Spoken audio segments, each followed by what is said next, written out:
You already know someone like this. They don't post their wins. They don't talk about money. When everyone else orders the most expensive thing, they pick something in the middle and think nothing of it. You probably wrote them off. Here's what nobody tells you about people like that. Some of them are quietly buying the building you're sitting in. And the gap between what they show and what they actually have, that gap is not an accident. It's a psychology. And once you understand how it works, you'll never look at a quiet person or at yourself the same way again. In 2014, a man named Ronald Reed died in a small town in Vermont. He'd been a janitor most of his life, a gas station attendant before that. He drove a second-hand Toyota. His flannel shirts were held together with safety pins. He ate at the same diner counter every morning, same stool, same order. His coworkers thought he was doing okay. Nothing special. When his will was opened, they found $8 million. He'd been quietly investing since his 30s, patient, invisible, zero audiences. Now, most people focus on the number 8 million, but that's not the interesting part. Here's what nobody talks about. What did Ronald Reed have every single morning when he woke up? He didn't need to perform for a boss because he could have walked out at any moment. He didn't feel that low hum of financial dread most people carry around like a second phone, always in their pocket, always running in the background. He was free, not someday, not after retirement, every single morning. And the people driving expensive cars past his diner on their way to jobs they were afraid to lose. They had no idea they were the ones being watched. Here's the thing. If you've ever bought something partly for how it would look, the car, the apartment, the jacket, the dinner you photographed before you ate it, you're not shallow. You're not weak. You're human. And you're up against something built to make you feel like what you have right now is not enough. The average American sees between 4,000 and 10,000 ads a day.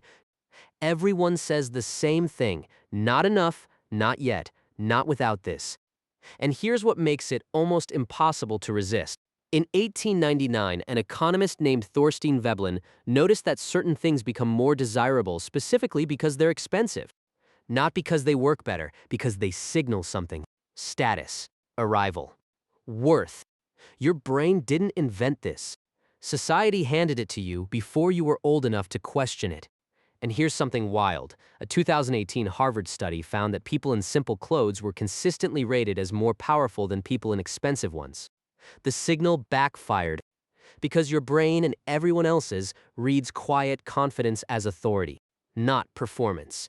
It's not that you've been doing it wrong. It's that the world kept telling you the wrong rules. But here's where it gets more complicated. And it's not about discipline. It's how your brain is wired. Your brain prefers an immediate reward over a delayed one. Behavioral economists call it hyperbolic discounting. Here's what that means in real life. The visible purchase, the new car, the watch, the upgrade, delivers an immediate hit, dopamine. A small signal, I've arrived. It's real. It feels good. Within weeks, the car is just a car. But the feeling already did its job. And the compounding that didn't happen? The investment you didn't make? Your brain doesn't feel that loss. It's abstract, far away. It might as well not exist. So every time you chose the visible thing over the invisible one and felt good about it, your brain wasn't broken.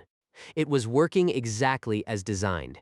You were following a reward system built for a world where what your neighbors could see of you determined whether you were safe. Psychologist Tim Kasser found that people who measure their worth through what others think of their possessions report higher anxiety, even when they get exactly what they wanted.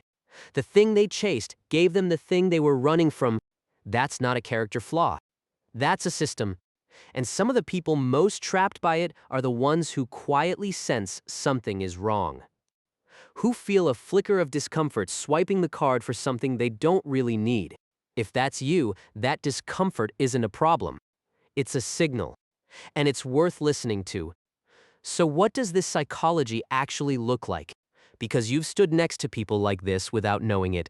The first thing you'll notice if you're paying attention is that they ask questions and almost never answer them. Not because they're shy.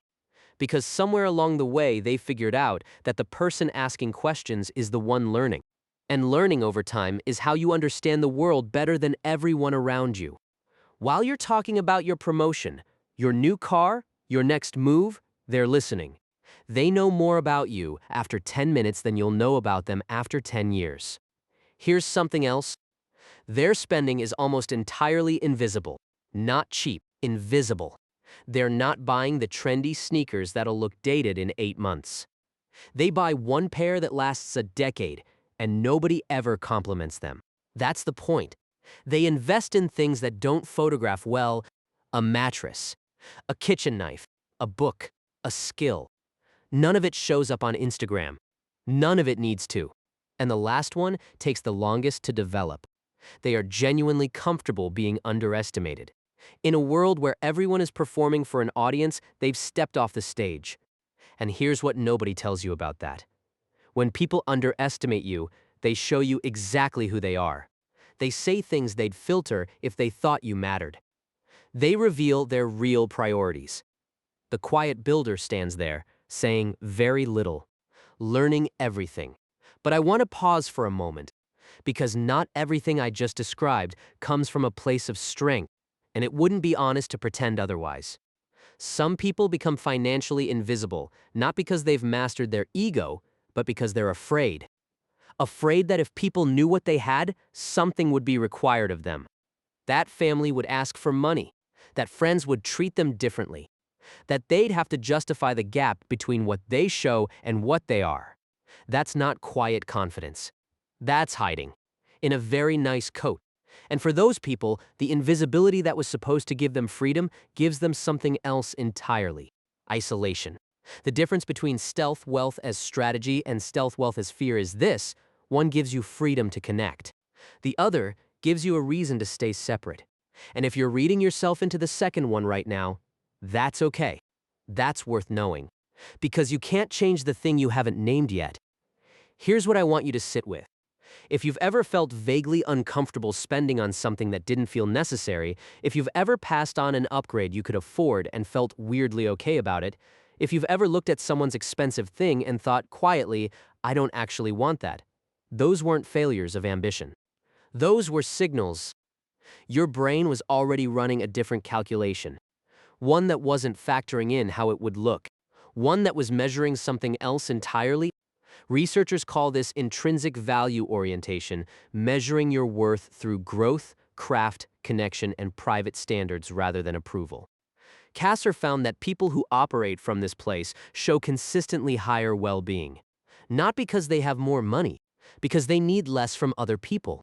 That's not a small thing. That's one of the rarest things there is. And if you've always moved a little quieter than the people around you, spent a little less than you could, talked about your wins a little less than expected, there's a real chance that's not a gap in your ambition. It's a quiet knowing, one that most people spend their whole lives trying to acquire. You may have already had it. So what does it look like to start trusting that signal? It starts with one question. For any real purchase, ask yourself honestly, would I still want this if no one would ever know I had it? Not whether you'd feel guilty. Just, would you still want it? Sometimes the answer is yes. Good. But sometimes it's no, more often than you'd expect. And that gap between what you genuinely want and what you've been performing is where everything starts to change. Then notice the choices you make in the other direction. Not what you spend, what you quietly pass on. Most people track purchases. Almost no one tracks the restraint. Over time, that restraint builds something, not a bank account, a relationship with your own judgment. And find one thing you become genuinely excellent at in private, not for recognition. Just for the slow, compounding pleasure of being exceptional at something in a room where nobody's watching. Because that's what the quietly wealthy actually live on. Not the absence of spending, the presence of something real. Back to Ronald Reed. The janitor, the flannel shirts, the same diner stool for 40 years. Here's what I keep coming back to. He wasn't waiting to feel free. He wasn't building towards some future version of himself who could finally relax. He was already there, every morning. The same stool, the same coffee, the freedom to stay or go, Not because nothing mattered, but because the thing that mattered most was already his. His own judgment, his own standards, his own quiet. While the people driving expensive cars past his window were calculating how many more years they'd have to keep performing before they could finally stop, Ronald Reed had already stopped, decades ago. He didn't build wealth to show anyone anything. He built it because building quietly, patiently over time was simply what he was. And the money was never the point. The point was never having to pretend it was. The most powerful thing about quiet wealth isn't the wealth, it's the quiet.